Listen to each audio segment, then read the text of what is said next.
Hello students, hope you all are doing well. Previously તમારું unit 1 એનું chapter 2 એટલે કે યુનિટ કોસ્ટિંગ જે છે એ આપણે ડિસ્કસ કરતા હતા, જેની અંદર આપણે કઈ કઈ વસ્તુ જોઈ તો કે ભાઈ યુનિટ કોસ્ટિંગ કોને કહેવાય એના એલિમેન્ટ્સ શું છે, એઝ વેલ એઝ કે ભાઈ એ લોકો ઇલસ્ટ્રેશનની અંદર કેટલી મેથડ આપી છે, જેમાં આપણે પર્ટિક્યુલરલી સિમ્પલ એક્સપેન્સીસ જે છે એને રેકગ્નાઇઝ કરવાની મેથડ, તેમ પર્સન્ટેજ વાળી method. Then we had moved to the particular joint expenses, fine, જેમાં તમે A પાઇપ ને B પાઇપ પણ એક સમ કરેલો. Then we had moved to the completely different thing એટલે કે કોસ્ટ અકાઉન્ટ અથવા તો પ્રોડક્શન અકાઉન્ટ તમારે કેવી રીતે બનાવવું, fine. Now we are moving on to the part of the practical questions. See, અહીંયા તમને PowerPoint પ્રેઝન્ટેશનની અંદર તમને રકમ પણ જે છે એ બુકમાંથી સ્કેન કરીને આપેલી છે, fine. So you don't have to go to find it anywhere else. બરાબર, તમારે કંઈ બીજે જવાની જરૂરિયાત નથી. બીજી એક વસ્તુ એ પણ તમને કીધું છે, if you can't remember this things, તમને આ વસ્તુ યાદ નથી રહેતી, મેં આમાં વર્કિંગનો પણ મેન્શન કરેલી છે, જેમાં આવશે એમાં, fine. But if you are able to remember, તમને કોઈ વસ્તુ યાદ નથી રહેતી કે એવી કોઈ સિચ્યુએશન આવે છે, તો એ કેસની અંદર તમારે કરવાનું શું રહેશે, તો કે ભાઈ તમે નોટ કરતા જવાનું છે. સોલ્યુશન જે છે એને તમે નોટ કરતા છો ઓર એલ્સ ફરીથી બનાવો. It will be profitable for you, અને તમારા માટે એ સારી વસ્તુ રહેશે, બેનિફિશિયલ પણ રહેશે. બરાબર, તો નોટ્સ બનાવો ઓર એલ્સ એવી કોઈ વસ્તુ છે કે કોષ્ટકને એવું બનાવવાનું છે તમારા સ્ટેટમેન્ટ, તો તમને યાદ રહેશે. બરાબર, જોઈએ પ્રેક્ટિકલ ક્વેશ્ચનની અંદર પહેલાં એક સિમ્પલ એવું જે છે એ નાનો એવો તમને સમ કરાવડાવું છું, જેમાં તમને ખાલી અમુક ઇન્ફોર્મેશન આપી છે ને, જેમાં તમને કીધેલું છે કે ભાઈ આવી રીતે તમારે સોલ્યુશન જે છે એ ફાઇન્ડ આઉટ કરવાનું છે. Let S C. Costing department of L&T company limited gives you following information to prepare a cost sheet. બરાબર, તમને એક ફોલોઈંગ ઇન્ફોર્મેશન આપી છે ને એવું કીધું છે કે prepare a cost sheet, fine. ઘણી બધી ઇન્ફોર્મેશન તમને આપેલી છે, જે તમે પ્રીવિયસલી જેવી રીતે સમ નથી કરેલા. એક વસ્તુ તમને કહી દઉં છું, જેમાં તમે સમ કર્યા હતા ને એમાં ફરી પાછા નહીં કરાવો, કારણ કે તો બંને વસ્તુમાં કંઈ ફરક નહીં પડે. પણ તમને અમુક વેરિએશન્સવાળા સમ કરાવું છું કે જેમાં પ્રીવિયસ જે છે એ મેથડ જ હોય, બટ વેરિએશન આપેલા છે. આ તમને પહેલી જે મેથડ હતું એ અકોર્ડિંગ ટુ જે પર્સન્ટેજવાળી અકોર્ડિંગ, બરાબર. તો એ પ્રમાણે તમને વસ્તુ આપી છે, જે પ્રમાણે આપણે એ સમને કરશું હશે વેરિએશનવાળું. સીધું નથી કહી દીધું કે આના આટલા પર્સન્ટેજને આ ને તેને, બટ તમને કીધું છે કે ડિરેક્ટ વેજીસના આટલા પર્સન્ટેજ ઉપર ફાઇન્ડ આઉટ કરો, પર્ટિક્યુલર કોઈ ઓફિસ એક્સપેન્સના આટલા પર્સન્ટેજ ઉપર, એ આપણે કરેલું છે, fine. So let us discuss. શું કહે છે? Material cost will be 24,000, 24,000 material cost આપી છે. Direct veggies will be 16,000, direct veggies 16,000 રૂપિયા તમને આપેલા છે. વર્ક ઓવરહેડ્સ, વર્ક કોસ્ટ નથી, ઘણી વખત વર્ક કોસ્ટમાં આપેલું હોય, વર્ક ઓવરહેડ્સ આપેલા છે. Work overheads will B 50% of direct veggies, બરાબર. વર્ક ઓવરહેડ્સ ડિરેક્ટ વેજીસના 50% જે છે એ આપવામાં આવેલા છે, ફાઇન. નેક્સ્ટ તમને એક વસ્તુ આપેલી છે કે unsold stock of finish goods, એટલે આ શું બનશે? અનસોલ્ડ સ્ટોક એટલે શું બનશે? ફિનિશ ગુડ્સ, ક્લોઝિંગ સ્ટોક બનશે, બરાબર. એ હું તમને સમજાવું છું કેવી રીતે અનસોલ્ડ. તો સિમ્પલી આ વસ્તુને પ્રોડક્શન બનાવી વસ્તુ વેચાણી નથી તો એ શું બનશે? Closing stock. અનસોલ્ડ સ્ટોક એટલે શું? તો ક્લોઝિંગ સ્ટોક, બરાબર. આ વસ્તુની બનાવેલી વસ્તુ નથી વેચાણી છે ને આપણે અલ્ટિમેટલી પણ ક્લોઝિંગ સ્ટોક તરીકે જ ઇન્ટ્રોડ્યુસ કર્યા છે, ફાઇન. તો સિમ્પલી ક્લોઝિંગ સ્ટોક તરીકે, ફાઇન. શું કહે છે તો કે unsold stock of finish goods એટલે ક્લોઝિંગ સ્ટોકનો વાત થઈ, બરાબર. Will be 10% of factory cost, એટલે એ તો આપણને મળે આ ફેક્ટરી કોસ્ટ પછીની વાત છે, બરાબર. નેક્સ્ટ તમને કીધું છે selling and distribution overheads will be as same as wages cost, wages જેટલા છે એટલા જ સેલિંગ એન્ડ ડિસ્ટ્રીબ્યુશન એક્સપેન્સીસ રહેશે. સેલ્સ પ્રાઇસ આપી છે 80,000 રૂપિયા. Profit will be 10% on the sales price, બરાબર. બીજી કાંઈ રોકેટ સાયન્સ નથી, 10% કરી નાખવાના કોના, તો કે સેલિંગના અથવા તો સેલ્સ પ્રાઇસના. નેક્સ્ટ તમને કહે છે office overheads expenses will be 16% of the sales price, બરાબર. 100% દેવાના છે કોના, તો કે સેલ્સ પ્રાઇસના. Let us prepare statement. ચલો સ્ટેટમેન્ટ બનાવીએ, હું ને તમે આપણે બંને ભેગા મળીને સ્ટેટમેન્ટ બનાવીએ શું તો કે એલએનટી કંપનીનું કોસ્ટ સ્ટેટમેન્ટ જોઈએ.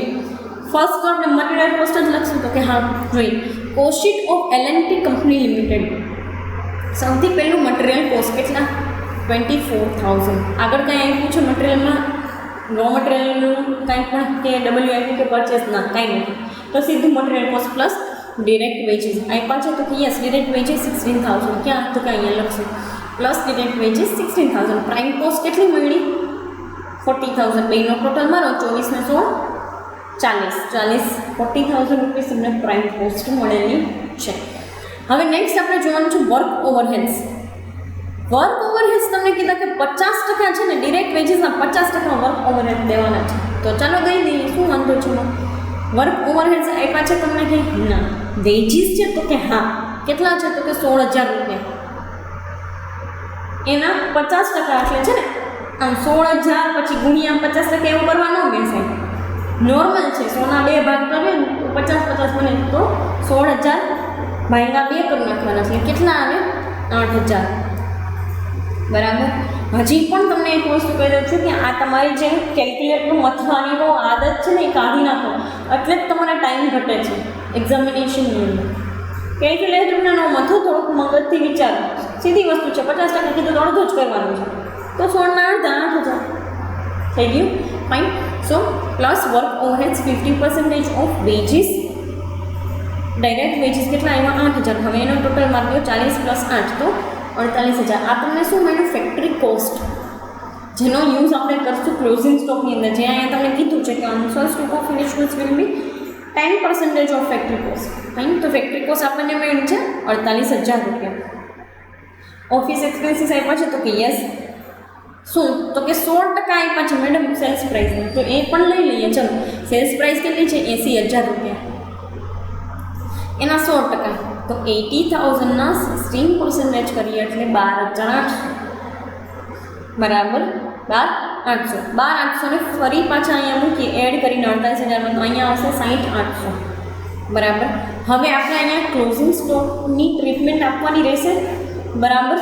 સિમ્પલી શું કામ કારણ કે ઓફિસ એક્સપેન્સ આપ્યા આપણે એટલે ઓફિસ એક્સપેન્સ પછી દર વખતે આપણે આપીએ છીએ ટ્રીટમેન્ટ કોની તો કે ક્લોઝિંગ સ્ટોકનું. ફાઇન જોઈ લઈએ closing stock 10% of factory cost. Factory cost છે આપણી આગળ તો કે હા 48,000 આપણને આવી છે અહીંયા ફાઇન.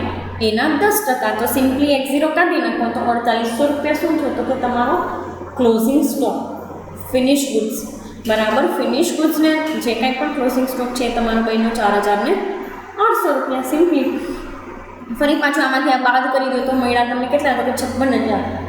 60,800માંથી 4,800 બાદ કર્યા તો મળ્યા 56,000. હવે સેલિંગ એન્ડ ડિસ્ટ્રીબ્યુશન એક્સપેન્સ આપ્યા છે તો કે હા એમાં પણ મેડમ એમ કીધું છે કે will be as same as wages cost. તો તમને એમ થાય કે મેડમ વેજીસ કોસ્ટ જેવું કાંઈ હોય તો કે ના ન હોય પણ શું હોય તો કે ડિરેક્ટ વેજીસ છે ને એને જ વેજીસ કોસ્ટ કહેવાય. ડિરેક્ટ વેજીસ જે છે એ જ વેજીસ કોસ્ટ છે.